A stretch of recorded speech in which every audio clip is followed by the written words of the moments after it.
Welcome back to Life's Chillent. My name is Avital and I'm so excited to share today's special video series with you. Recently I had the privilege of moving into a house with a couple of other young Jewish women, and we all had the unique opportunity to kosher our home together for the first time, which was really exciting. We all come from different backgrounds, but none of us had really had the opportunity to properly kosher a kitchen in this way. And so it was really, truly exciting, and we learned so much.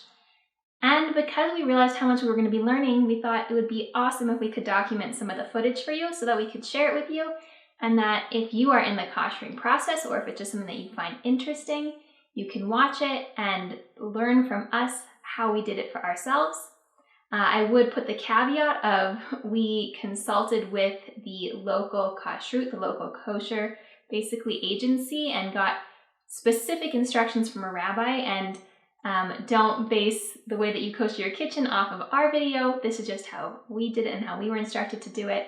I'm sure if you are super well versed in kosher, you can find mistakes in what we did, but it's a very interesting process, and we definitely wanted to share it with you. So in and out of the video, you'll see my roommates, and we had a really wonderful time doing this. So today's video is sort of step one. After we talked to the rabbi about how to kosher the kitchen, we got specific instructions from him.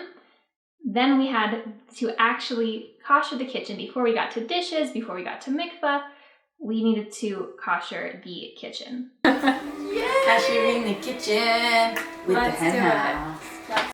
So what does it mean to kosher a kitchen? So we moved into a house that people had lived in it before us, and people who didn't keep the laws of kasher, people didn't keep kosher. So who knows what kinds of foods, whether they're mixing meat and milk, whether they had pork, shellfish, all of these sort of forbidden foods to Jewish people who are observant. And so in order to sort of get rid of all of that residue and make it ready so that we can have kosher food in our home, we have to do what's called koshering the kitchen. And everything has to be koshered in the way that it would become unkosher. So an oven might get very hot. Things might stick to the walls and the surfaces. So in order to make it kosher, you have to make the oven very hot. What would make a sink unkosher is if something that was to the heat of boiling ended up in the sink. And so in order to make it kosher, you have to boil water over the sink. Whatever went in kind of has to come out in a sense. And so that is what you'll see in the koshering process when I talk about the different ways that we made things kosher. It's sort of directly in the way that it was made unkosher, or could have been made unkosher. My Jewish Learning actually has a great article which kind of really summarizes the idea. I'll leave the link in the description below of the ways that something goes in, it comes out, but I'm going to read it to you a little bit what it says here. The methods of koshering include the following. Libun, and this method is used for items heated directly on the fire, such as a grill, baking pans used in the oven, or frying pans used to heat oil. The word libun means purify and comes from the same Hebrew root word for white. There are two types of libun. The first one, libun gamor, complete purification. When the term libun is used by itself, this is the kind of libun referring to. Libun means heating a pan or grill until it is red hot. To heat pans until they are red hot usually requires a blowtorch, as your standard oven does not reach temperatures that are hot enough. This is a procedure most often done by a rabbi. Second one is libun kal, simple purification. Heating metal hot enough that paper touching it scorches. When an oven goes through a self-cleaning cycle, it gets this hot. This is a method you might use on a frying pan. The third one is hagala. This term means scoring or scalding.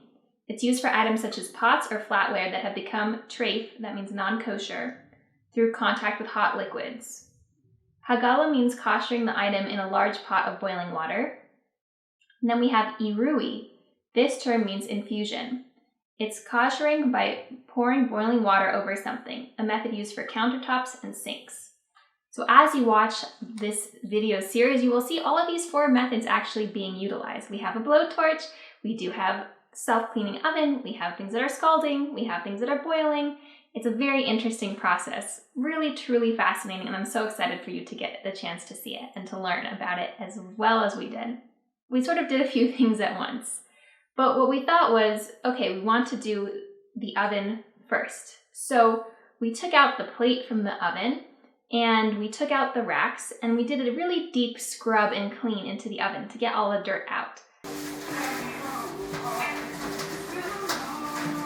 Oh, wow. Oh Yeah. You know what he said? He He said our oven is super clean. Really? He's like dealt with a lot of ovens. He's like, yeah, you guys have like a really put together oven. By comparison, at least. And as you can see, there was quite a bit of dirt in there actually. That was really nice to get it scrubbed out and super clean. And once we finished that part with the oven, we were able to put the plate back in, put the racks back in. We had a little bit of a mishap. Actually, it was my mishap trying to get the racks to go back in and got the wrong direction and then they got stuck. It was a little bit crazy, but we cleaned them off, we put them back in, and then what we did is we took from the stove top, from where the burners are, we took those grates, those racks, and we put them in the oven as well. Then we closed the oven and turned it on self-clean. So it self-cleaned so that the oven goes to its highest temperature and is for a few hours and it burns everything inside, and then the oven is clean and kosher, ready to go. We took our dishwasher apart. We had to take out the filter and clean anything that would be in there. We actually ended up finding glass. We found a hole, like a teaspoon in there. We found a lot of interesting things. So we were really glad that we gave that a good clean and reinstalled it. I'm so glad we're cleaning this out. Never again do I want to use like a dishwasher. A random ass dishwasher. Always clean your dishwasher. And then once we were done dealing with the filter and the dishwasher, we ran the dishwasher first with detergent in it, and then the second time we ran it on the hottest setting with no detergent in it. And then the dishwasher was kosher. When it came to the actual burners, all we really needed to do was to clean the surface area. So we took out all of the gunk and the crumbs and anything that was kind of the residue that was on there, and then those were ready to go. Now, the counters in the sink were really interesting. So for the counters in the sink, you'll see we have a pot boiling on top of the stove, and then we had like a hot water dispenser. So in order to kosher this type of countertop that we had, the process is to pour boiling water over the surfaces. And so for the countertop, that needs to happen just going once over it. So you'll see we're dumping water onto the countertop, and then we're kind of using a towel to brush the water to reach the areas that it needed to reach, and then the countertops were kosher once we went over them with hot water. We also poured hot water over sort of like the hose part of the faucet, and in order to kosher the sink, first we scrubbed down the inside of the sink, and then we poured hot water for the type of sink we had. The process is to pour hot water over the entire area of the sink 3 times. And then our countertop and our sink were kosher. Are we so kosher? The kitchen's kosher. Well, the sink is kosher. Sink's kosher. Now, it's not featured in the video, but for the microwave, the process is to first clean out the inside of the microwave. Then you put a glass, like a Pyrex glass dish inside with water, and you set it for 10 minutes. After those 10 minutes, take out the water, wipe down the surfaces inside the microwave. Put the Pyrex glass back in the microwave in a slightly different spot with water. Do it for 10 minutes, wipe down the microwave, you're good to go, kosher microwave.